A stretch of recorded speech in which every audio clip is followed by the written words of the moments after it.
नमस्कार। चार बड़ी खबरों में आप सभी का स्वागत है। मैं हूं भागीरथ साहू। आइए आपको बता देते हैं क्या कुछ बड़ी खबर होंगी आज इस बुलेटिन में। पहली बड़ी खबर होगी यूपी में 7 फेज में 25 दिन में होंगे चुनाव। 10 फरवरी को पहले फेज में होगा मतदान। 10 मार्च को आएगा रिजल्ट। रैली रोड शो पर 15 जनवरी तक रहेगी रोक। और दूसरी बड़ी खबर रहेगी चुनाव से पहले सपा बीजेपी आमने सामने। सीएम योगी का सपा पर तंज, साल भर पढ़ाई नहीं की और देख रहे टॉप करने के सपने। ऑनलाइन वोटिंग का विरोध करेंगे अखिलेश। और तीसरी बड़ी खबर रहेगी यूपी में कांग्रेस की सभी रैलियां कैंसिल, अब वर्चुअल कार्यक्रम करेगी कांग्रेस। कोरोना के चलते लिया गया फैसला। और चौथी बड़ी खबर होगी ओमकारेश्वर में रचेगा इतिहास। खंडवा जिले के ओमकारेश्वर में आदि गुरु शंकराचार्य की 108 फीट की प्रतिमा होगी स्थापित। स्टैच्यू ऑफ यूनिटी बनाने वाली कंपनी ही करेगी निर्माण। 2000 करोड़ रुपए की लागत से बनने वाली प्रतिमा की स्थापना का लक्ष्य साल 2023 तक रखा गया है। चलिए आपको विस्तार से बताते हैं बड़ी खबर। यूपी की 403 विधानसभा सीटों के लिए चुनाव 7 चरण में होंगे। चुनाव आयोग ने कहा है कि कोविड नियमों के साथ राज्य में चुनाव कराए जाएंगे। यूपी में पहले चरण के लिए 14 जनवरी को नोटिफिकेशन जारी होगा। 10 फरवरी को वोट डाले जाएंगे। 5 मार्च को आखिरी चरण में वोट डाले जाएंगे। 10 मार्च को रिजल्ट आएगा। वही चुनाव आयोग ने 15 जनवरी तक सभी तरह की रैली, सभाओं और रोड शो पर रोक लगा दी है। इस तरह यूपी में चुनाव 25 दिन में संपन्न हो जाएंगे। पिछली बार यूपी में 17वीं विधानसभा के लिए 403 सीटों पर चुनाव 11 फरवरी से 8 मार्च 2017 तक 7 चरणों में हुए थे। इनमें लगभग 61% मतदाताओं ने अपने मताधिकार का प्रयोग किया। इनमें 63% से ज्यादा महिलाएं थी, जबकि पुरुषों का प्रतिशत करीब 60% रहा। चुनाव में भाजपा ने 312 सीटें जीतकर पहली बार यूपी विधानसभा में 3/4 बहुमत से सरकार बनाने में सफल रही। यूपी में मौजूदा विधानसभा का कार्यकाल मई में समाप्त हो जाएगा, जबकि अन्य 4 राज्यों में विधानसभाओं का कार्यकाल मार्च में अलग अलग तारीखों पर समाप्त हो रहा है।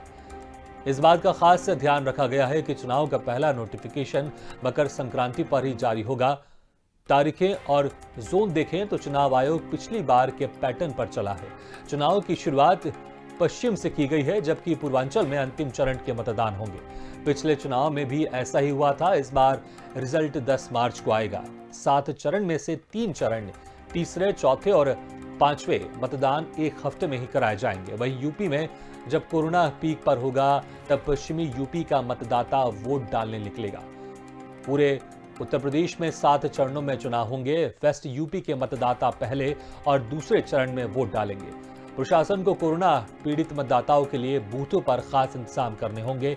वहीं राजनीतिक दलों को एक मतदाता का वोट हासिल करने के लिए दोगुनी मशक्कत करनी पड़ेगी। इस खबर पर ज्यादा जानकारी के लिए बात करते हैं यूपी एडिटर अकील सिद्दीकी से।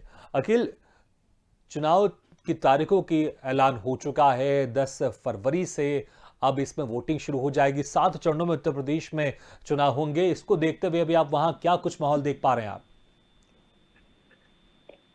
देखिए, चुनाव के ऐलान होते ही तारीखों की घोषणा के बाद चाहे वो भारतीय जनता पार्टी हो, सपा हो, कांग्रेस हो, अन्य दलों हो, ये सभी अपने अपने अब चुनावी मूड में आ गए हैं और चुनाव की तैयारी में जुट गए। हालांकि देखिए, चुनाव में ये देखने को मिल रहा है कि इस बार रैलियां, रोड शो जो थी वो उस पे रोक लगा दी गई है। हालांकि इसको लेकर कहीं ना कहीं अखिलेश यादव ने भी तंज कसा है कि चुनाव पे सूचना दी थी, बड़ी छोटी पार्टी है, वर्चुअल जो रैली है वर्चुअल रैली कैसे करेंगी, उसके बाद सिस्टम और ये किसी आधुनिक चीजें नहीं होती है।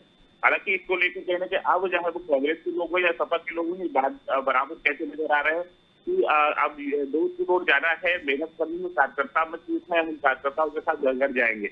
हालांकि देखने वाली कि इस बार जो उत्तर प्रदेश का चुनाव है वो काफी दूसरी तरीके से चुनाव होने वाला है। ये पहला इतिहास रहेगा, कहीं वर्चुअल जो रैलियां होंगी उसे कितना पूरा कर पाएगी। हालांकि इस मामले में भारतीय जनता पार्टी सबसे आगे रही है, उसके बाद कांग्रेस है। लेकिन समाजवादी पार्टी की वर्चुअल रैली बहुत कम की है और उसके साथ साथ जो छोटे दल है वो कहीं ना कहीं इसमें पीछे रह जाएंगे। हालांकि देखने वाली बात होगी कि कैसे वो लोग इन चीजों को मैनेज करते हैं।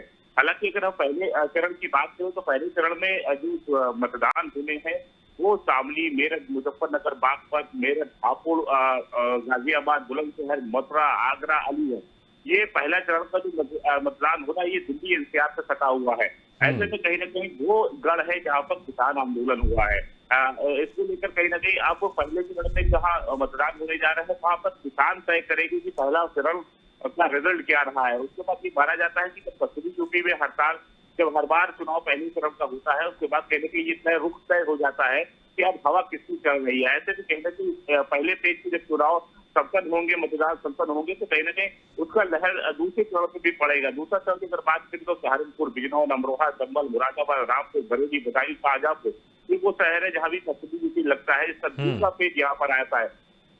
कहीं ना कहीं जब तीसरे पेज की जब पहुंचेगा चुनाव तो कानपुर, हाथरस, फिरोजाबाद, एटा, मैनपुरी, फरुखाबाद, कन्नौज, इटावा, औरैया, कानपुर देहात, कानपुर नगर, जालौन, हमीरपुर, ये झांसी यानी बुंदेलखंड जाएगा। तो ये पहला पेज ही तय कर देगा कि कहाँ क्या रूप चल रहा है। तो जब देखना होगा कि चाहे वो भारतीय जनता पार्टी हो चाहे समाजवादी पार्टी हो, इन दोनों की आमने सामने की लड़ाई इसलिए वहां पर मारी जा रही है पहले पेज पे क्योंकि किसान आंदोलन के बाद चाहे बीजेपी के किसान नाराज हो लेकिन इसे मनाने की कोशिश केंद्र सरकार और राज्य सरकार के तमाम योजनाएं चलाकर मनाने की कोशिश की। हालांकि ऊँट किस करवट बैठेगा, रिजल्ट क्या आएगा ये चुनाव का नतीजा ही तय करेगा। हालांकि समाजवादी पार्टी ने जिस तरह आरएलडी से गठबंधन करके इन सभी सीटों पर कहीं ना कहीं अपनी बढ़त हासिल की है, तो ऐसे में देखना होगा कि क्या वाकई वो चुनाव में कन्वर्ट होता है, क्या फायदा उन्हें बिल्कुल अखिल की ऊँट किस करवट बैठेगा और किसके सर पर जीत का सहरा बंधेगा ये 10 मार्च को क्लियर हो जाएगा जब मतगणना होगी। अखिल बहुत बहुत शुक्रिया इस तमाम जानकारी के लिए, लेकिन आप हमारे साथ बने रहिएगा, अगली खबर में भी हम आपसे जानकारी लेंगे।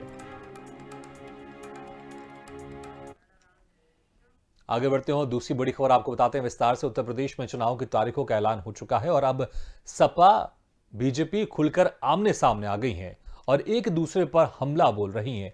एक कार्यक्रम में मुख्यमंत्री योगी आदित्यनाथ ने विपक्ष पर जमकर निशाना साधा। सीएम योगी ने कहा कि चुनाव तारीखों के ऐलान से कुछ लोगों को डर लग रहा है। उन्होंने विपक्ष की तुलना ऐसे विद्यार्थियों से की जो साल भर पढ़ाई नहीं करते और सपना टॉप करने का देखते हैं। जो पार्टी जनता के लिए कुछ नहीं करती उसे ही चुनाव से घबराहट होती है। चुनाव का ऐलान होना विपक्ष के लिए एक धुकधुकी की तरह है, बीजेपी के लिए तो ये एक उत्सव की तरह है। सीएम योगी ने कहा कि विपक्ष के पास कोई मुद्दा नहीं है।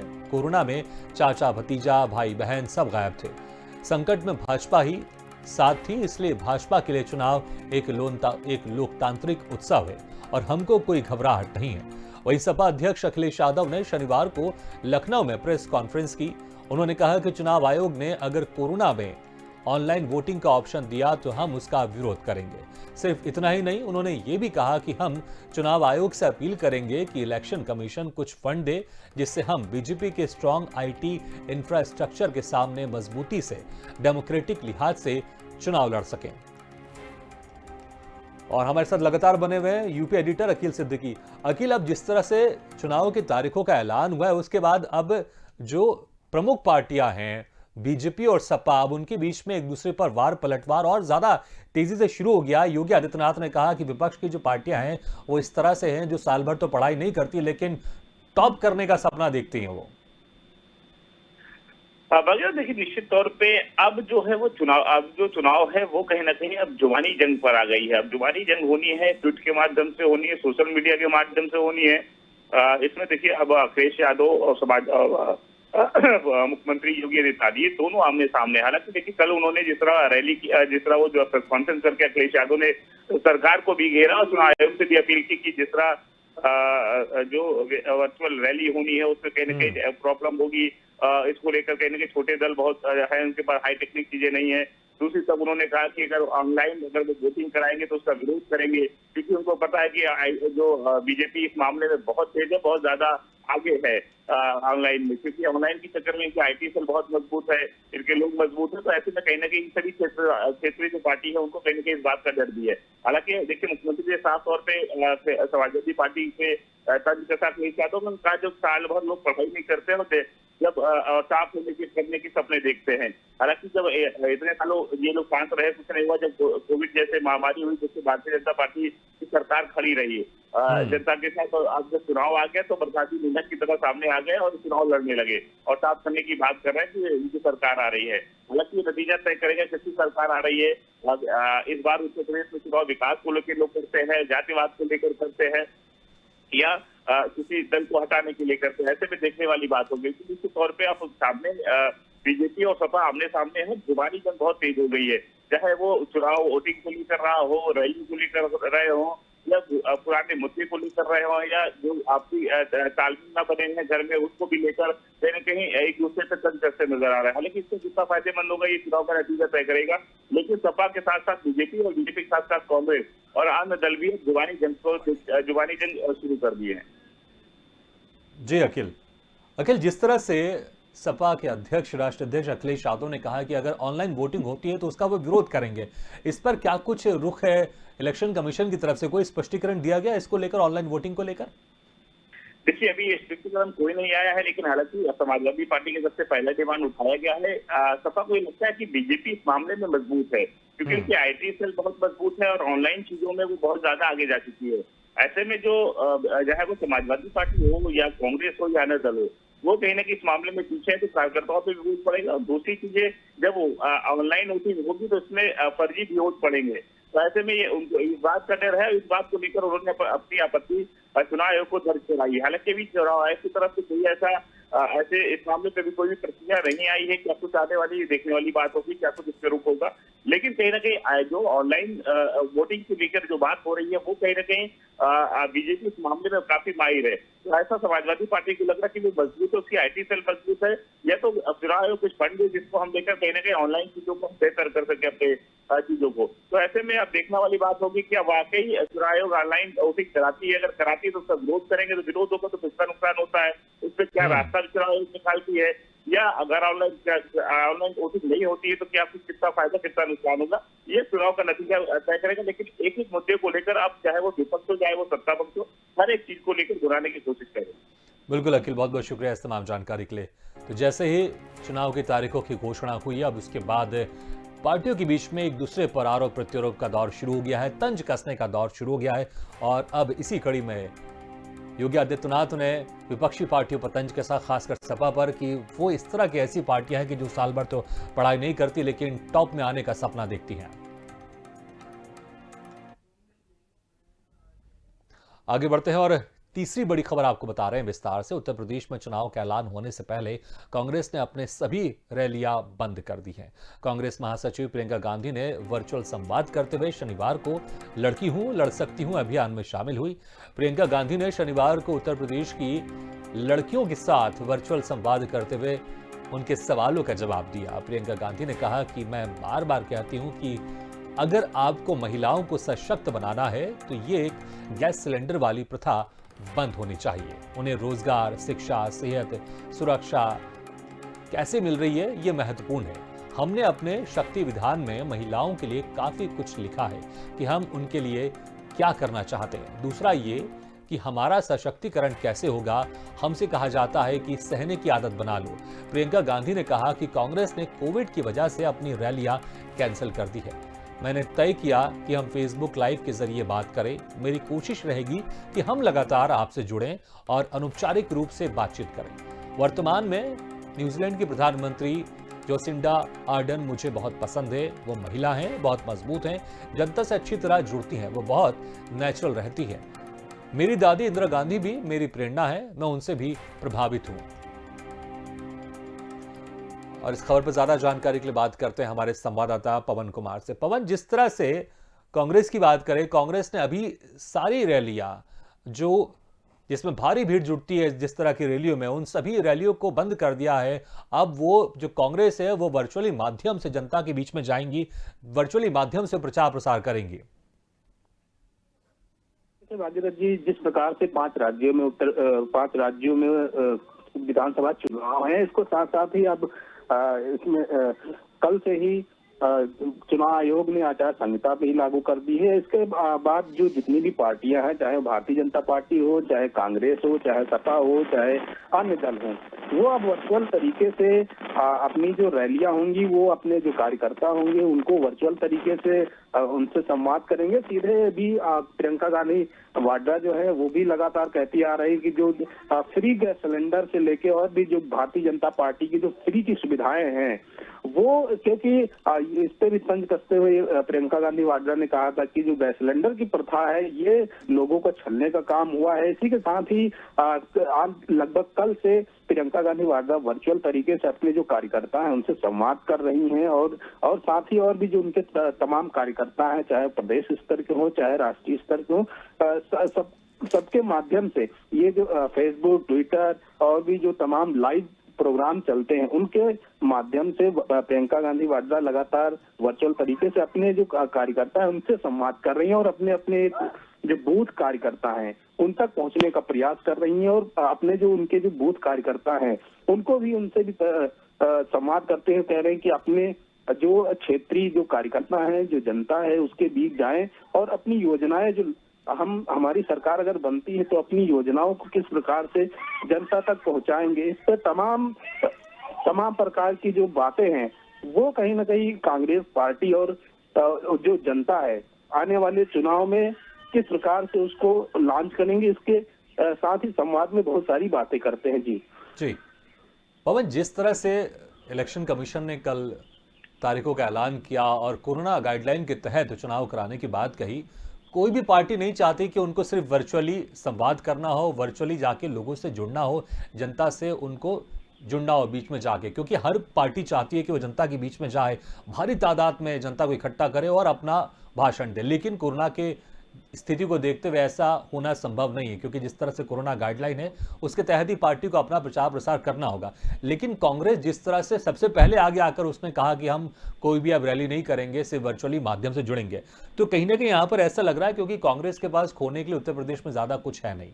क्योंकि अगर हम बसपा, सपा, बीजेपी के मुकाबले बात करें तो कांग्रेस अभी उतनी मजबूत नहीं है, बहुत पीछे है। तो जिस तरह से एक कैंपेन चला रही है प्रियंका गांधी की लड़की हूं, लड़ सकती हूं, दूसरी तरफ अब ये आगे आ गई है कि हम जो है कि कोरोना को देखते हुए जनता की जान हमें ज्यादा चिंता है, इसलिए हम कोई भी रैली अब जनता के बीच में जाकर नहीं करेंगे, वर्चुअली माध्यम से जुड़ेंगे।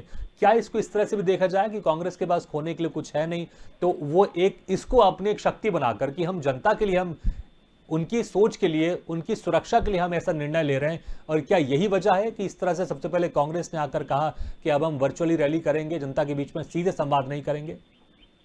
जी बिल्कुल, देखिए आप साफ तौर पे देखा भी जा सकता है क्योंकि जो सत्ता की लड़ाई है उत्तर प्रदेश में वो भारतीय जनता पार्टी और सपा के बीच मानी जा रही है। लेकिन ये भी जिस प्रकार से चुनाव आयोग ने और तमाम जो केस बढ़ रहे हैं, चाहे उत्तर प्रदेश की बात हो, चाहे उत्तर प्रदेश के तमाम ऐसे जिले हैं जहां पे लगातार केसेस बढ़ रहे हैं, उसको भी देखते हुए जो चुनाव आयोग है वो पूरी तरीके से इस पर भी विचार विमर्श कर रहा है कि अगर कहीं रैलियां होती है या कुछ होता है, क्योंकि धारा 144 भी लागू हो गई है और साथ ही जो आचार संहिता लागू हुई है, इसमें 15 जनवरी तक की ये भी गाइडलाइन जारी किया गया है कि जब तक कि इसके जो केसेज आ रहे हैं उसको भी देखते हुए अगर कहीं पर ऐसी कोई रैलियां होती है उसमें भी कड़ी कार्यवाही की जाएगी। और साथ ही ये भी माना जा सकता है कि कांग्रेस का जो वर्चस्व है उत्तर प्रदेश में अभी पूरी तरीके से नहीं है कि वो जीत की राह पे आ जाए और उतना भी इनका जो अस्तित्व है उत्तर प्रदेश में वो भी अभी तीसरे नंबर पे भी देखा जा सकता है, क्योंकि सबसे पहले जो सत्ताधारी बीजेपी है उसके बाद में सपा के जिस प्रकार से उत्तर प्रदेश में प्रचार प्रसार और इसका जो महत्व दिखाई दे रहा है लोगों के बीच में सपा का, तो कहीं ना कहीं अब ये सत्ता से दूर होते होते जरूर भी देखा जा सकता है कि कांग्रेस कितनी सत्ता से दूर है और कितना वर्चस्व है। साथ ही अगर हम बात करें इसकी वर्चुअल रैली की, तो कहीं ना कहीं वो अपने जो पार्टियां हैं वो वर्चुअल तरीके से ही काम कर रही है और साथ ही इनकी जो पार्टियां होंगी, जो इनके संवाद होंगे, तो कहीं ना कहीं कोई भी पार्टी जो होगी वो भी इनके जो जी, चलिए लगता है कि हमारा संपर्क उनसे टूट गया है, लेकिन जिस तरह से हमारी बात हो रही थी पवन कुमार से कि जो कांग्रेस है अभी उस स्थिति में नहीं है बाकी दूसरी पार्टियों के मुकाबले, लेकिन हर पार्टी चाहती है कि वो कुछ एक अलग दिखाई दे जनता के बीच में जाकर, और यही वजह है कि कांग्रेस ने भी अब निर्णय लिया है कि वो कोई भी ऐसी रैली नहीं करेंगे जिसमें भीड़ जुटाई जाएगी, बल्कि वर्चुअली माध्यम से वो अपना प्रचार प्रसार करेंगे और चुनाव में कूदेंगे।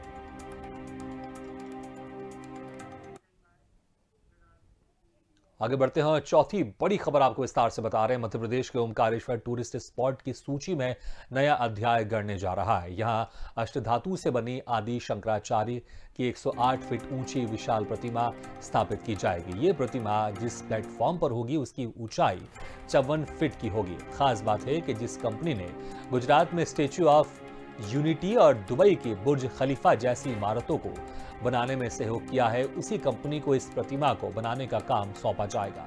मूर्ति को कमल के आकार के करीब 27 फीट ऊंचे बेस पर खड़ा किया जाएगा। आदि शंकराचार्य की प्रतिमा की समुद्र तल से ऊंचाई लगभग 280 मीटर 918 फीट होगी। प्रोजेक्ट की लागत करीब 2000 करोड़ रुपए आएगी। शनिवार को शंकर सांस्कृतिक एकता न्यास के न्यासी मंडल की बैठक शनिवार को शिवराज सिंह चौहान की मौजूदगी में हुई। इसमें शंकराचार्य जी की प्रतिमा संग्रहालय व अंतर्राष्ट्रीय अद्वैत वेदांत संस्थान के संबंध में हुई चर्चा। इस दौरान इस पूरे प्रोजेक्ट का प्रेजेंटेशन दिया गया। मुख्यमंत्री ने कहा कि आचार्य शंकर की ज्ञान भूमि ओमकारेश्वर का प्रकल्प अद्वैत वेदांत के वैश्विक केंद्र के रूप में विकसित किया जाएगा। इसे एकात्म की प्रतिमा स्टेच्यू ऑफ वननेस नाम दिया गया है। बैठक में महामंडलेश्वर आचार्य अवधेशानंद सहित कई संत उपस्थित रहेंगे।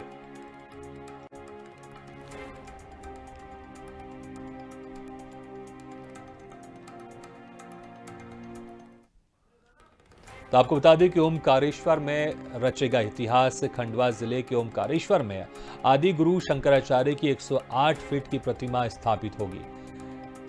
स्टेच्यू ऑफ यूनिटी बनाने वाली कंपनी ही करेगी निर्माण। 2000 करोड़ रुपए की लागत से बनने वाली प्रतिमा की स्थापना का लक्ष्य 2023 तक रखा गया है। तो वाकई बहुत ही अद्भुत होगा जब इसका निर्माण पूर्ण होगा। ओमकारेश्वर में आदि गुरु शंकराचार्य की 108 फीट की प्रतिमा को स्थापित किया जाएगा। बहुत ही विहंगम दृश्य होगा जब आदि गुरु शंकराचार्य की मूर्ति बनकर तैयार हो जाएगी, उनकी प्रतिमा बनकर तैयार हो जाएगी। 108 फीट ऊंची विशाल प्रतिमा स्थापित की जाएगी और इसके निर्माण का जो लक्ष्य रखा गया है वो 2023 तक इसके निर्माण का लक्ष्य रखा गया है कि उस समय से पहले इसको पूर्ण कर लिया जाए। शंकराचार्य की प्रतिमा की समुद्र तल से ऊंचाई लगभग 280 मीटर यानी कि 918 फीट होगी। इस खबर पर ज्यादा जानकारी के लिए बात करते हैं हमारे संवाददाता विवेक राणा से। विवेक, वाकई एक और मध्य प्रदेश को बड़ी सौगात मिलने वाली है। आदि गुरु शंकराचार्य की 108 फीट की प्रतिमा स्थापित की जाएगी ओमकारेश्वर में। बिल्कुल भागीरथ, मध्य प्रदेश की बात की जाए को एक और जो टूरिस्ट जो स्पॉट है वो मिलने जा रहा है। एक अध्यात्म की दृष्टि से देखा जाए तो मध्य प्रदेश में फिर एक बार जो पर्यटन है उसको बढ़ाने के लिए जो प्रदेश सरकार है लगातार कवायद कर रही है। मगर बात की जाए मुख्यमंत्री शिवराज सिंह चौहान की, तो जिस प्रकार से जो शंकराचार्य है जो मूर्ति है, बात की जाए उनकी मूर्ति कहीं ना कहीं बनाई जा रही है ओमकारेश्वर में। और बात की जाए जो आदि शंकराचार्य की 108 फीट की जो विशाल मूर्ति जो स्थापित की जाएगी, जो उसका पूरा काम है वो 2023 तक हो जाएगा। क्योंकि कल जिस प्रकार से बैठक हुई थी संस्कृति विभाग की, और बात की जाए मध्य प्रदेश के जितने भी साधु संत थे, बड़े साधु संत हैं, वो सभी मौजूद थे। उस सभी ने जिस प्रकार से मुख्यमंत्री के सामने जो प्रेजेंटेशन रखा, उसके बाद मुख्यमंत्री शिवराज सिंह चौहान ने कहा कि 2023 तक ओमकारेश्वर में ये जो आदि शंकराचार्य की जो विशाल प्रतिमा है वो स्थापित की जाना है, जिसके लिए लगातार जो शंकराचार्य जी से जुड़े हुए और संस्कृति विभाग के जो लोग हैं और जो मध्य प्रदेश से जुड़े हुए साधु संत हैं, उन सभी से चर्चा की मुख्यमंत्री शिवराज सिंह चौहान ने। मगर देखने वाली बात है कि जिस प्रकार से ये जो पूरी मूर्ति बनाई जाएगी भागीरथ, वो एक अद्भुत मूर्ति रहेगी। और बात की जाए मध्य प्रदेश की, तो मध्य प्रदेश में कहीं ना कहीं ये जो बात की जाए टूरिज्म की, तो कहीं ना कहीं टूरिज्म को एक बार फिर बढ़ावा मिलेगा, क्योंकि जिस प्रकार से प्रेजेंटेशन रखा गया था और मूर्ति की बात की जाए तो वो पूरी मूर्ति की बात करें और पूरे जो जिस प्रकार से जो प्रेजेंटेशन रखा है, आप तस्वीरों में भी देख सकते हैं कि किस प्रकार से उसको बनाया जा रहा है। और बात की जाए प्रतिमा की, तो प्रतिमा अष्ट धातु से बनी रहेगी। तो कहीं ना कहीं मध्य प्रदेश में एक बार फिर जो टूरिस्ट है वो उसको कहीं ना कहीं बढ़ावा देते मिलेगा। मगर प्रदेश सरकार की बात की जाए तो लगातार प्रदेश सरकार जो आध्यात्मिक जो विभाग उनने बनाया है, उसके माध्यम से लगातार मध्य प्रदेश में जो धर्म से जुड़े हुए लोग हैं उनसे लगातार सलाह मशवरा करके मध्य प्रदेश में जो संस्कृति है उसको कैसे बचाया जाए, ये विवेक बिल्कुल एक आध्यात्मिक तौर पर तो मध्य प्रदेश के लिए बहुत अच्छी बात भी है, और पर्यटन के विभाग से भी अगर हम पर्यटन के नज़रिए से भी देखें तो भी बहुत अच्छी बात है मध्य प्रदेश के लिए। इससे पर्यटक ज़्यादा से ज़्यादा लोग यहाँ पर आएंगे, उनको देखने आएंगे और जो उस मूर्ति को एक निहारने आएंगे। लेकिन जो इस खास बात की जो इस प्रतिमा ये रहेगी, जिस बेस पर ये खड़े होंगे वो बेस कमल के आकार का होगा और उसकी ऊंचाई कम से कम 27 फीट होगी। बिल्कुल भागीरथ, बात की जाए मूर्ति की, तो जिस प्रकार से जो प्रतिमा बनाई जाएगी वो कमल के आकार की रहेगी और करीब 27 फीट की ये ऊंची रहेगी और कमल के फूल में खड़ी रहेगी। मगर बात की जाए आदि शंकराचार्य की जो प्रतिमा है वो समुद्र तल से ऊंचाई लगभग 280 मीटर की होगी। यानी देखने वाली बात है कि ये जो प्रतिमा है वो अद्भुत रहेगी। अब देखने वाली बात है कि प्रदेश सरकार ने कहा है कि 2023 में इसका जो पूरा काम है वो पूरा कंप्लीट हो जाएगा। तो जब ये पूरा काम जो कंप्लीट हो जाएगा भागीरथ, उसके बाद देखने को मिलेगा कि किस प्रकार से जो प्रतिमा है वो बनाई गई है। क्योंकि बात की जाए प्रतिमा की, तो प्रतिमा को गुजरात की जो कंपनी है जो स्टैच्यू ऑफ यूनिटी बनाई थी, वो ही कंपनी एक बार फिर आपको बताना चाहूंगा कि ये जो मूर्ति है उसको कहीं ना कहीं बनाएगी। जी बिल्कुल विवेक, वाकई प्रदेशवासियों के साथ पूरे देशवासियों को भी इस प्रतिमा के पूरे होने का इंतजार होगा और 2023 तक लक्ष्य रखा गया है। विवेक, बहुत बहुत शुक्रिया इस तमाम जानकारी के लिए।